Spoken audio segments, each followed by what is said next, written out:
Good morning student, स्वागत है आप सभी का ऑनलाइन टेक क्लासेस पर। तो देखें स्टूडेंट, आज हम क्या करने जा रहे हैं, बेसिक इलेक्ट्रिकल के 5 क्वेश्चन बहुत ही इंपॉर्टेंट है जिन्हें हम सोल्व करना जा रहे हैं। ठीक है, तो देखो पहला क्वेश्चन क्या है। और ये जो 5 क्वेश्चन है किसी ना किसी एग्जाम में आए हुए हैं, चाहे आपका आईटीआई का एग्जाम हो, चाहे आपका टीजी2 का कोई भी एग्जाम हो, आईटीआई लेवल का कोई भी एग्जाम हो, डिप्लोमा लेवल का कोई भी एग्जाम हो, उस हर एक पेपर में ये आए हुए क्वेश्चन है। बहुत ही मोस्ट इंपोर्टेंट क्वेश्चन है और सभी विद्यार्थी इन क्वेश्चनों को अच्छे से रीड करें और देखें कि इसमें कौन सा क्वेश्चन अच्छा है और कौन सा इंपॉर्टेंट है। ठीक है, तो देखते हैं पहला क्वेश्चन क्या है। क्वेश्चन नंबर 1 देखें, निम्नलिखित में से कौन विद्युत का स्रोत नहीं है। तो देखो क्वेश्चन क्या पूछा है, इन्होंने पूछा है कि निम्नलिखित में से कौन विद्युत का स्रोत नहीं है। विद्युत का मतलब इलेक्ट्रिसिटी का, जो इलेक्ट्रिसिटी से हमारा संबंध नहीं रखता है वो कौन सा स्रोत नहीं है। तो पहला ऑप्शन देखें, दबाव, प्रेशर, दूसरा प्रकाश, लाइट, तीसरा ध्वनि, साउंड, और चौथा क्या हमारा डी, देखो क्या, ऊष्मा, हीट। ठीक है, तो हमें पता है दबाव, जब हम किसी भी कंडक्टर के अंदर या किसी भी लाइन के अंदर क्या करते हैं, हम वोल्टेज अप्लाई करते हैं तो कुछ ना कुछ प्रेशर दिया जाता है। इलेक्ट्रॉनों को क्या है, इलेक्ट्रोमोटिव फोर्स के द्वारा कुछ ना कुछ प्रेशर दिया जाता है, दबाव दिया जाता है, जिससे कि हमारे क्या, किसी भी चालक में, कंडक्टर में क्या, इलेक्ट्रॉन्स एक स्थान से दूसरे स्थान को फ्लो होना चालू हो जाते हैं। ठीक है, जैसे ही हमारे इलेक्ट्रॉन एक स्थान से दूसरे स्थान को फ्लो होने स्टार्ट हो जाते हैं तो उस कंडक्टर के अंदर क्या हो जाती है, हमारी धारा क्या हो जाती है, फ्लो होनी स्टार्ट हो जाती है। ठीक है, तो यहाँ पर देखेंगे दबाव भी क्या, हमारा दबाव क्या, विद्युत से संबंधित है, अभी बताया हमने। प्रकाश भी क्या, प्रकाश देखो जैसे हमें क्या, बल्ब के द्वारा रोशनी मिल रही है तो भी प्रकाश भी क्या हमारा किससे संबंधित है, हमारा विद्युत का स्रोत है। ठीक है, दूसरा ऊष्मा भी है। ऊष्मा देखो जैसे हमारे पास क्या होता है, हीटर होता है, तो हीटर के अंदर हमारी क्या होती है, हीट जनरेट होती है, तो ऊष्मा भी हमारा क्या, विद्युत से संबंधित है। अब देखो ध्वनि क्या है, ध्वनि हमारा विद्युत से संबंधित नहीं है, ध्वनि से हमारा कोई भी लेना देना विद्युत से नहीं है। ठीक है, तो इसका आंसर क्या हो जाएगा, हमारा ध्वनि हो जाएगा। ठीक है, तो मेरे प्यारे विद्यार्थियों इसका आंसर क्या हो जाएगा, हमारा ध्वनि हो जाएगा। देखो दूसरा क्वेश्चन देखते हैं, किरचॉफ का नियम के लिए मान्य होता है। ये देखो किरचॉफ का नियम के लिए मान्य होता है। तो सबसे पहले तो हमें ये पता होना चाहिए किरचॉफ का नियम होता क्या। किरचॉफ एक वैज्ञानिक का नाम था। ठीक है, उन्होंने अपने नियम दिए थे और किरचॉफ नामक वैज्ञानिक ने कितने नियम दिए थे, हमें 2 नियम दिए थे। सबसे पहले हमें एक केवीएल दिया था, दूसरा हमें केसीएल दिया था, करंट किरचॉफ लॉ। एक तो हमें क्या दिया था, देखो केसीएल दिया था नंबर 1, और दूसरा क्या दिया था हमें, केवीएल। ठीक है, के किरचॉफ करंट लॉ, इसकी फुल फॉर्म होती है किरचॉफ करंट लॉ, और इसकी होती है हमारी किरचॉफ वोल्टेज लॉ। ठीक है, तो किरचॉफ ने कितने नियम दिए थे, हमें 2 नियम दिए थे। लेकिन हमारा पहला नियम क्या था, केसीएल, करंट किरचॉफ, नहीं सॉरी, किरचॉफ करंट लॉ। पहला नियम था हमारा किरचॉफ करंट लॉ। तो उन्होंने क्या कहा था कि किसी भी नोड पर या किसी भी जंक्शन पर आने वाली करंट तथा जाने वाली करंट का बीजगणितीय योग या तो शून्य होना चाहिए, या फिर दूसरी डेफिनेशन क्या दी थी कि किसी भी जंक्शन पर आने वाली करंट तथा जाने वाली करंट या तो इक्वल होने चाहिए या फिर उनका बीजगणितीय योग क्या होना चाहिए, हमारा शून्य होना चाहिए। देखो कैसे, पहला नियम देखें, पहला नियम क्या कहता है, केसीएल। देखो ये कोई जंक्शन है हमारी, इससे क्या, बहुत सारी करंट हमारी बाहर भी जा सकती हैं और हमारी अंदर भी आ सकती हैं जंक्शन की तरफ, ये। ठीक है, माना हमने ये I1 है हमारे पास, ये हमारी I2 निकल रही है यहां से। ठीक है, और ये I3 है, और ये I2 अंदर जा रही है I4, और ये I5 क्या है हमारी, बाहर जा रही है। तो देखो केसीएल क्या कहता है, केसीएल प्यारे बच्चों, केसीएल का मतलब है सिर्फ ओनली करंट से। तो ये कोई जंक्शन है, कोई भी हमारा जंक्शन कभी सुना होगा जंक्शन क्या होता है। जंक्शन होता है जैसे हमारा कहीं पर ट्रेन हमारी बनकर चलती है, उसको हम क्या कहते हैं, जंक्शन कहते हैं। ठीक है, जहां से ट्रेन हमारी बनकर चलेगी, कि वहां से ही स्टार्ट होगी और बनकर चलेगी, उसको हम क्या कहते हैं, जंक्शन। जैसे जंक्शन का मतलब, जैसे कोई भी स्टेशन है, एक ट्रेन हमारी क्या है, मान लो एक हरिद्वार की तरफ जा रही है, एक दिल्ली की तरफ जा रही है, एक हमारी चंदौसी वाले रूट पर जा रही है, और एक हमारी बरेली वाले रूट पर जा रही है। ठीक है, तो हम कह सकते हैं कि वहां से हम हमारी ट्रेन क्या हुई, डिवाइड हुई, और उस जंक्शन की तरफ, मुरादाबाद जंक्शन की तरफ हमारी ट्रेन आ भी रही है, और वहां से हमारी जा भी रही है, बंद कर गए। ठीक है, तो इसका मतलब क्या, वो जंक्शन कहलाता है। जंक्शन का मतलब उसको क्रॉस करके ही जाएंगी। ठीक है, तो देखो कैसे। अब यहां पर देखो, पहली क्या हमारी I1 करंट जंक्शन की तरफ आ रही है। जंक्शन का मतलब इसको प्यारे बच्चों क्या कहते हैं, हम संधि भी कह सकते हैं। ठीक है, इसको हम संधि भी कह सकते हैं। तो ये क्या हमारा कोई जंक्शन है, इसकी तरफ क्या आ रही है, हमारी I1 करंट आ रही है। देखो आने वाली करंट देखें पहले, I1 आने वाली करंट, क्योंकि आ रही है जंक्शन की तरफ। I4 भी हमारी आ रही है, लेकिन ये बाकी तीनों क्या है, I2 और I3 और I5 हमारी जंक्शन से दूर जा रही है। तो केसीएल पहला नियम क्या कहता है, किरचॉफ ने पहला नियम क्या दिया था, कि किसी भी जंक्शन की तरफ आने वाली धाराओं का योग तथा जंक्शन से जाने वाली धाराओं का बीजगणितीय योग या तो शून्य होना चाहिए। पहली डेफिनेशन ये है।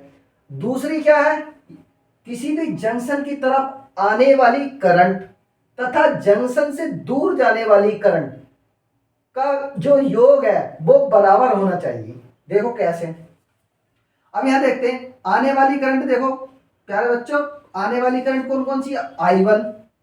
ठीक है, दूसरी क्या हमारी I4। तो देखो परिभाषा क्या कहती है, I1 प्लस I4। ठीक है, तो ये क्या होंगे, हम कोई सी भी, ये नहीं है कि आने वाली हम प्लस लेंगे, हम जाने वाली प्लस ले सकते हैं या आने वाली माइनस ले सकते हैं, कोई सी भी, वो हमारा मानना है, हम कैसे भी ले सकते हैं, आंसर दोनों से सेम आएगा। तो हमने आने वाली करंट को यहाँ पॉजिटिव मान लिया। ठीक है, और जाने वाली करंट को क्या मान लिया हमने, निगेटिव। तो जाने वाली करंट देखो कितनी है प्यारे बच्चों, एक I2 है हमारे पास, एक I3 है, और एक I5 है। यहां पर ये हमारे पास 3 जाने वाली करंट है और 2 हमारी आने वाली। तो आने वाली कौन कौन सी है, I1 प्लस I4, और जाने वाली कौन कौन सी है हमारे पास, I2, I3 और I4, सॉरी I5। ये हमारी जाने वाली है। तो हमने आने वाली तो पॉजिटिव मान ली, और जाने वाली क्या होंगी हमारी, निगेटिव मान लेते हैं। ठीक है, तो ये वाली हमने माइनस मान ली, ये भी हमने माइनस मान ली, और ये वाली हमने माइनस मान ली, ये प्लस मान ली अंदर वाली, और ये भी हमने प्लस मान ली। इसलिए हमने I1 प्लस I4। अब देखो यहां पर I3 देखो माइनस है, तो माइनस लगाएंगे। ऐसे ही हमारा क्या I2 क्या है हमारा, माइनस है, माइनस लगा देंगे। इसी प्रकार हमारा क्या है, I5 है, इस पे भी हम क्या लगाएंगे, माइनस। और हमने क्या कहा कि आने वाली करंट तथा जाने वाली करंट का बीजगणितीय योग शून्य होना चाहिए। बीजगणितीय का मतलब होता है मेरे प्यारे बच्चों कि प्लस और माइनस दोनों को जोड़कर बराबर आना चाहिए, 0। ठीक है, तो ये हमारी पहली डेफिनेशन होगी। ठीक है, दूसरी डेफिनेशन क्या कहती है, और क्या कह सकते हैं हम, दूसरी डेफिनेशन क्या कहती है केसीएल में ही, कि जंक्शन की तरफ या संधि की तरफ आने वाली करंट तथा संधि से दूर जाने वाली करंट बराबर होनी चाहिए। तो संधि की तरफ आने वाली करंट कौन सी थी, देखो I1, नहीं पहले दूर जाने वाली ले लेते हैं। संधि से दूर जाने वाली करंट कौन सी है, I2 प्लस I3। ठीक है, प्लस I5 सॉरी, बराबर, और संधि की तरफ आने वाली कौन सी है, एक तो ये वाली प्यारे बच्चों देखो, ये वाली I4, और ये एक I1। तो यहां पर हो जाएगा हमारा I1 प्लस I4। तो ये हमारा केसीएल कहलाता है। कि किरचॉफ का क्या कहलाता है, हमारा करंट लॉ कहलाता है।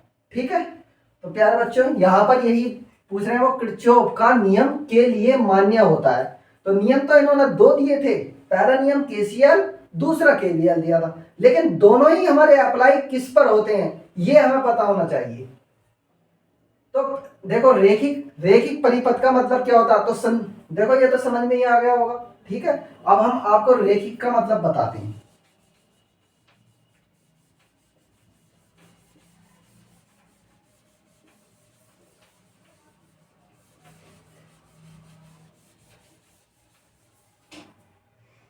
ठीक है, तो रेखिक का पहले ये बता देते हैं, रेखिक का नहीं, पहले द्वितीय नियम बताते हैं इसका, किरचॉफ का केवीएल।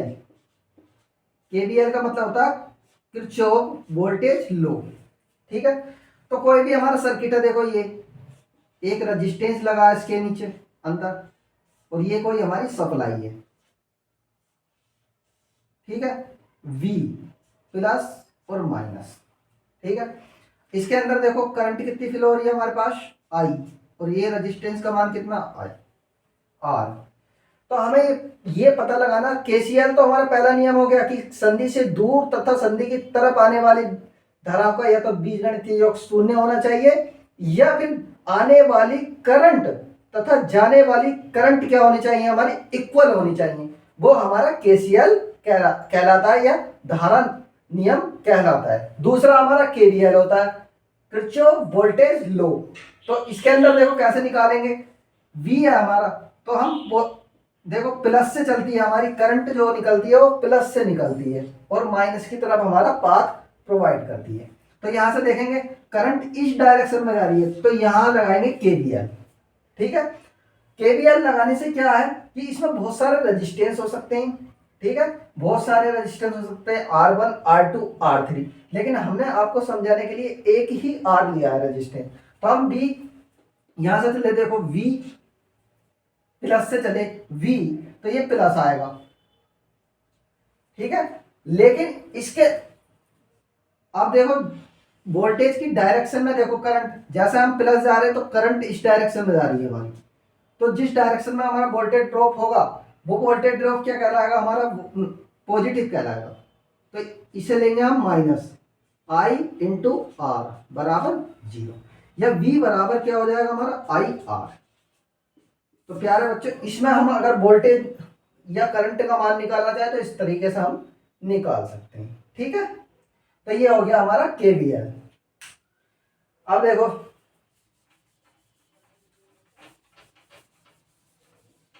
यहां पर एक शब्द दिया है इन्होंने, किरचॉफ का नियम के लिए मान्य होता है रेखिक परिपथ, ठीक है, गैर रेखिक परिपथ या ए और बी दोनों।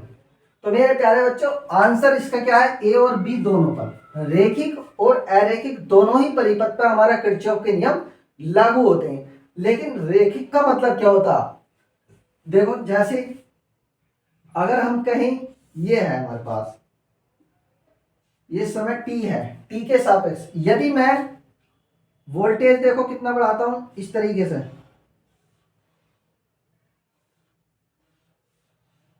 ये हमारा कोई वेव है। अगर मैं इस रेखिक का मतलब समझाना चाह रहा हूं आपको, रेखिक कैसे समझना, देखो अगर हमने सप्लाई दी कुछ भी तो हमारी ये वाली वेव मिली, और रेखिक का मतलब जब ये वाली वेव दी हमने इनपुट दी, ये मान लो ये क्या हमारी इनपुट है, और आउटपुट क्या मिलनी चाहिए, तो आउटपुट जो इनपुट हम दे रहे हैं जिस वेव शेप में, उसी वेव शेप में हमें क्या मिलनी चाहिए, आउटपुट भी मिलनी चाहिए। तो प्यारे बच्चों उसका मैग्नीट्यूड कितना भी हो लेकिन वेव शेप हमारी सेम होनी चाहिए, हमें उससे मतलब नहीं है। तो जैसे अगर हमने ये बढ़ाया है थोड़ा तो इसी रूप में हमारा ये बढ़ेगा, ठीक है, और इसी रूप में हमारा ये घटेगा इस तरीके से। तो ये हमारा हो जाएगा रेखिक परिपथ। रेखिक का मतलब देखो जितना हमने यहां पर बढ़ाया है उतना ही यहां पर बढ़ाया, ये देखो उसी शेप में, और उसी शेप में यहां पर बढ़ाया हमने, और उसी शेप में हमारा ये घटा है। अगर ये घट रहा है तो उसी शेप में ये घट रहा है। ये वोल्टेज का मान भी हो सकता है, ये करंट का मान भी हो सकता है। ये बस आपको एक रफली बताया है कि रेखिक परिपथ क्या होता है। रेखिक का मतलब यदि इनपुट देंगे तो उसी वेव शेप में हमारी आउटपुट में भी चेंजेस आना चाहिए जिसमें हमने इनपुट दिया था। ठीक है, तो ये इनपुट है और ये हमारी आउटपुट है। ठीक है, अब देखो यहां पर क्या कहा, रेखिक का मतलब तो ये हो गया, लेकिन इसमें कहा गैर रेखिक। तो गैर रेखिक का मतलब क्या होता है, यदि ये वेव शेप इस तरीके की होती तो ये तो हो गया हमारा रेखिक। अगर हम आपको बताना चाहें अरेखिक या नॉन लीनियर, तो नॉन लीनियर का मतलब देखो, अगर हमने इनपुट इस वेव शेप में दी है तो हमें ऐसे भी तो मिल सकती है। तो ये प्यारे बच्चों क्या है हमारा, ये इस वेव शेप में है तो ये हमारी अलग वेव शेप में आई है, इसका मतलब अलग वेव शेप में आई है। तो कहने का मीन्स ये है कि इनपुट तो हमने इस वेव शेप में दिया लेकिन आउटपुट हमें इस वेव शेप में मिला। अगर आउटपुट हमें अलग वेव शेप में मिला तो इसका मतलब अरेखिक परिपथ कहलाता है। ठीक है, तो प्यारे बच्चों समझ में आया होगा। ठीक है, तो ये आंसर हो जाएगा इसका हमारा, किरचॉफ का नियम के लिए मान्य क्या है, हमारे ए और बी दोनों। रेखिक परिपथ भी में भी यूज कर सकते हैं और गैर रेखिक परिपथ में भी हम यूज कर सकते हैं किरचॉफ के नियम को। ठीक है,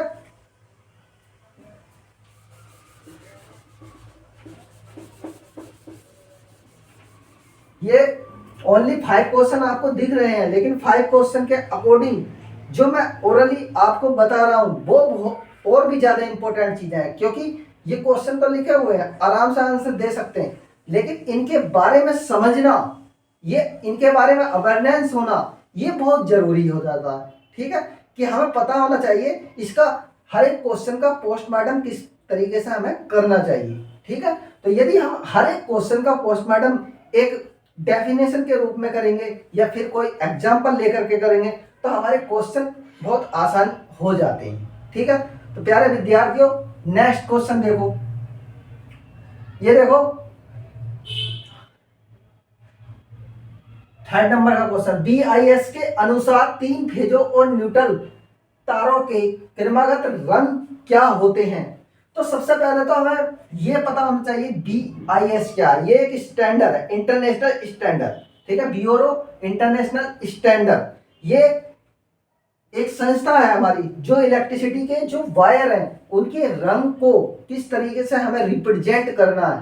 ठीक है, तो BIS के अनुसार ही हमारी इलेक्ट्रिसिटी चलती है। ठीक है, कि BIS ने जो कोड दिए हैं उसके अकॉर्डिंग ही हम क्या लेंगे, कलर लेंगे किसी भी वायर का। अभी इन्होंने कहा के अनुसार 3 फेजों, 3 फेज क्या होते हैं। कभी कभी देखो आपने अपने गांव के अंदर या अपने सिटी या मोहल्ले के अंदर आपने इस तरीके से देखे होंगे, ये तार 3 तार इस तरीके से, कोई भी लाइन जाती है हमारी बड़ी बड़ी लाइन जंगलों में जाती है तो 3 तार जाते हैं, एक ऊपर भी जाता है इसके, तो ये हमारे 4 हो जाते हैं। तो R Y और B। ठीक है, R Y B, तो ये होता है हमारा रेड, ये होता है हमारा येलो और ये होता है हमारा ब्लू। ठीक है, लेकिन जो ऊपर वाला 4th नंबर का जो वायर होता है हमारा, 4th नंबर का वायर, ये हमारा अर्थ प्रोवाइड करता है। अर्थ का मतलब कैसे, किसी कारण बस अगर हमारा सिस्टम अर्थिंग नहीं है, कोई भी हम घर ले लेते हैं, अपना रूम ले लेते हैं, तो पूरे रूम जितने भी, अगर किसी घर के अंदर किसी मकान के अंदर हमारे 4 रूम हैं तो चारों रूमों को हम क्या कर लेते हैं, कनेक्ट करके एक जगह उसकी एक अर्थिंग बना देते हैं। कहीं कहीं पर हमारी पाइप अर्थिंग लगी होती है, कहीं पर हमारी रोड अर्थिंग लगी होती है। कभी कभी हम आपने देखा होगा कि गांव के अंदर क्या नल के अंदर जो है हम एक वायर बांध देते हैं और वो अर्थ हो जाता है, क्योंकि वो बहुत बेस्ट अर्थिंग हो जाती है, क्योंकि उसमें ऑटोमेटिक पहले से ही उसके अंदर ऑलरेडी पानी होता है, नमी होती है, तो नमी के कारण बहुत अच्छी हमारी क्या अर्थिंग प्रोवाइड करती है वो। ठीक है, कहीं कहीं हम रोड गाड़ देते हैं गहराई में। ठीक है, लगभग 3.5 मीटर के आसपास हम रोड भी गाड़ सकते हैं, तो वो भी हमारी अर्थिंग कहलाती है, क्योंकि अर्थ करना हर एक चीज को जरूरी है। अगर अर्थ नहीं करोगे, अगर आपने अर्थ नहीं करा किसी भी सिस्टम को, चाहे वो मोटर हो, चाहे हमारे घर के कितने भी सर्किट हो, चाहे घर के अंदर जो समरसेबल की मोटर हो, सभी हमारी अर्थिंग होनी चाहिए। अगर सिस्टम हमारा अर्थिंग नहीं है तो किसी कारणवश अगर आपने उसको टच कर लिया और कहीं से लीकेज हो रहा तो आपके अंदर से सारी इलेक्ट्रिसिटी फ्लो हो जाएगी और जमीन में जाएगी। ठीक है, तो इसका मतलब आपको वहां पे क्या कर देता, पूरे जितने भी आपके अंदर आयंस है उसको खत्म कर देती है इलेक्ट्रिसिटी, और हमारी डेथ हो जाती है। ठीक है, तो क्या हम बता रहे हैं आपको आर क्या है हमारा, रेड येलो और ब्लू। ठीक है, ये है हमारा। अब देखो हम न्यूट्रल वायर, इसके अंदर क्या है, इन्होंने क्या कहा, बीएस के अनुसार तीनों फेजों और न्यूट्रल तारों के क्रमागत रंग कैसे होते हैं। तो देखो न्यूट्रल क्या होता है, कोई भी हमारा ये है इस तरीके से,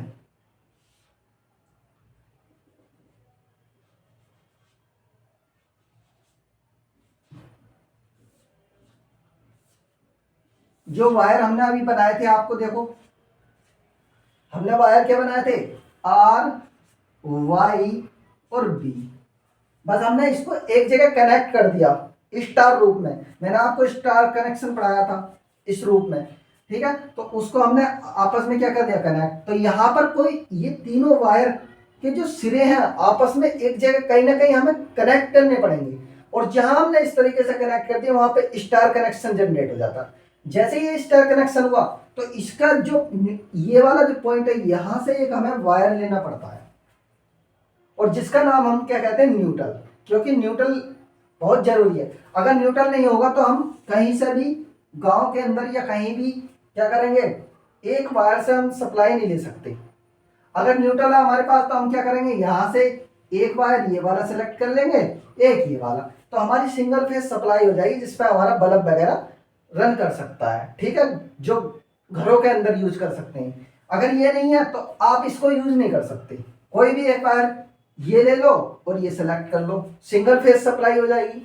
इसी प्रकार इसको ना लेकर के इसे और इसे ले लो, ये तीनों के अंदर कॉमन है। ये ले लो, ये ले लो, तब भी हम क्या कर सकते हैं, रन कर सकते हैं। या ये वाला ले लो, ये वाला ले लो, तो ये हमारा न्यूट्रल पॉइंट है। ठीक है, न्यूट्रल का मतलब होता है कि यदि जितनी सप्लाई हम दे रहे हैं तो उसको रिटर्न पार्ट प्रोवाइड कराना किसी भी सर्किट में। रिटर्न का मतलब जितनी हम सप्लाई दे रहे हैं उसको वापस भी तो उसी सर्किट के अंदर आना चाहिए, तभी तो हमारा क्लोज पाथ नहीं बनेगा इस रूप में, तब तक हमारी करंट फ्लो नहीं होगी। अगर आपने ये खुला छोड़ दिया तो करंट फ्लो नहीं होगी। ये आपका इस तरीके से क्लोज है ये, तो करंट हमारी फ्लो हो जाएगी। ठीक है, तो समझ गए, बीआईएस के अनुसार तीनों फेजों और न्यूट्रल तारों के क्रमागत रंग कैसे कितने होते हैं। तो लाल, भूरा, नीला और काला, ये तो नहीं होते। लाल, नीला, काला और हरा, ये भी नहीं होते। लाल, पीला और नीला, ठीक है, और काला, तो ये होते हैं हमारे। ठीक है, तो लाल, पीला और नीला, तो रेड, देखो रेड, येलो और ब्लू, और ये जो होता है हमारा ये ब्लैक होता है न्यूट्रल वायर। तो हमेशा न्यूट्रल वायर का रंग कैसा होता है हमारा, ब्लैक होता। लेकिन न्यूट्रल वायर का जो साइज होता है, प्यारे बच्चों, न्यूट्रल वायर पहचानेंगे कैसे कि ये न्यूट्रल वायर है। तो न्यूट्रल वायर को पहचानने के लिए एक तो कलर की बात है, पहली बात। दूसरा इसका साइज जो होगा, ये तीनों का साइज, यदि इसका साइज 2 mm है और इसका साइज भी 2 mm है और इसका साइज भी 2 mm है, तो प्यारे बच्चों इसका साइज हमारा 1 mm होगा।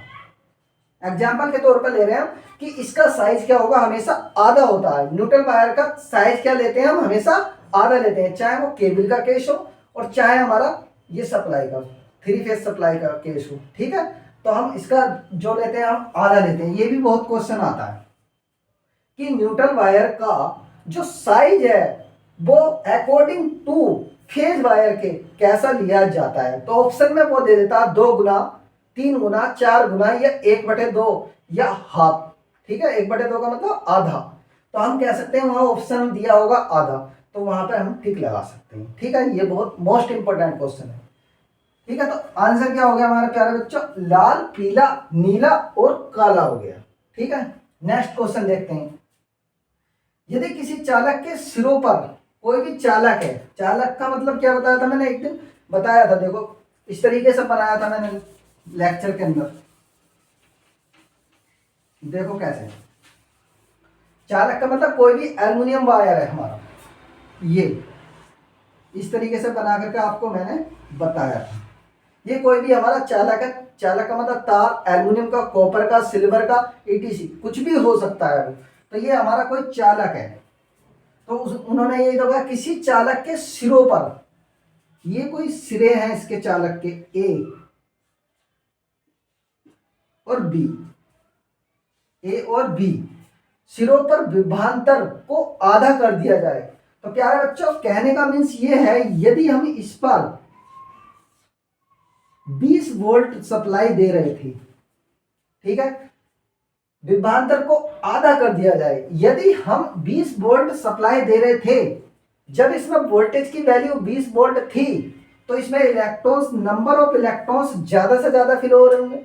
इसका मतलब करंट में हमारी ज्यादा से ज्यादा फिल हो रही होगी। करंट अगर इसके अंदर हमारी 5 एम्पियर फ्लो हो रही है, मानो इसके अंदर क्या है, हमारी करंट हमारी 5 एम्पियर फ्लो हो रही है।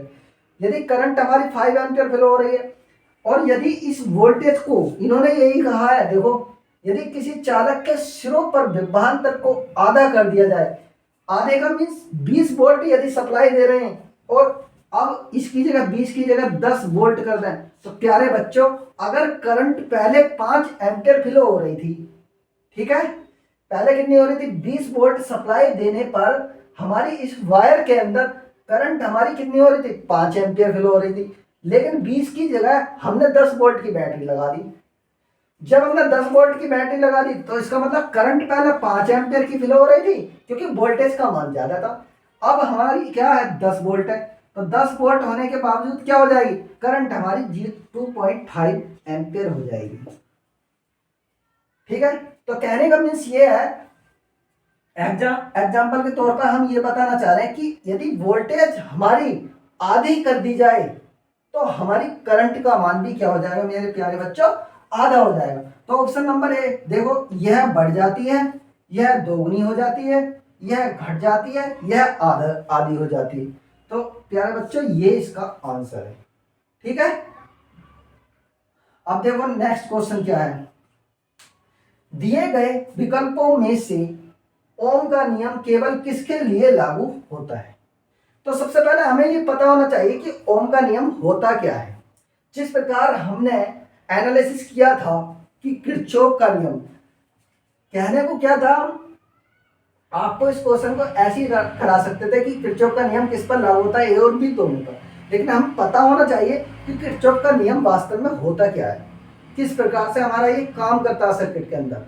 ठीक है, तो सबसे पहले हमें यही पता होना चाहिए। इसी प्रकार हम ये बताना चाह रहे हैं कि ओम का नियम क्या होता है। सबसे पहली बात तो ये जॉर्ज साइमन ओम ने दिया था 1826 में, जर्मनी के वैज्ञानिक थे, उन्होंने जॉर्ज साइमन ओम ने ये नियम दिया था। ठीक है, तो होता क्या है देखो वास्तव में, ओरली बता देते हैं हम आपको। सबसे पहले किसी भी इलेक्ट्रिकल सर्किट के अंदर, कोई भी हमारा इलेक्ट्रिकल सर्किट है, कोई भी इलेक्ट्रिकल सर्किट ले सकते हैं हम जिसमें हमारी इलेक्ट्रिसिटी फ्लो कर रही है, तो उसमें ताप और दाब दोनों को क्या भौतिक अवस्थाएं होती हैं। भौतिक अवस्थाएं कौन सी होती हैं, ताप और दाब। उनको स्थिर रखते हुए वी और आई का जो रेशियो आता है, अनुपात आता है, एक कांस्टेंट आता है, और उस कांस्टेंट का नाम क्या होता है, हमारा आर होता है। ठीक है, आर, तो उसको ही हम क्या कहते हैं, ओम का नियम कहते हैं।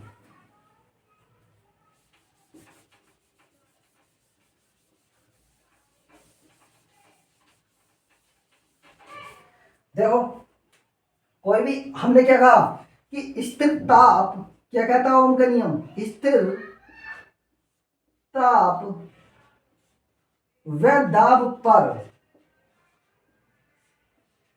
दाब पर किसी इलेक्ट्रिकल सर्किट के अंदर जो वोल्टेज अप्लाई कर रहे हैं, उस वोल्टेज का V अपॉन और उसके द्वारा जो करंट फ्लो हो रही है I का एक नियतांक आता है, जिसको हम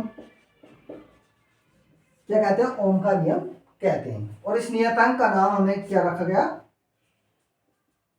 आर रख दिया, जिसको हम रेजिस्टेंस कहते हैं। और जो हमारा V बराबर आई आर निकल करके आता है।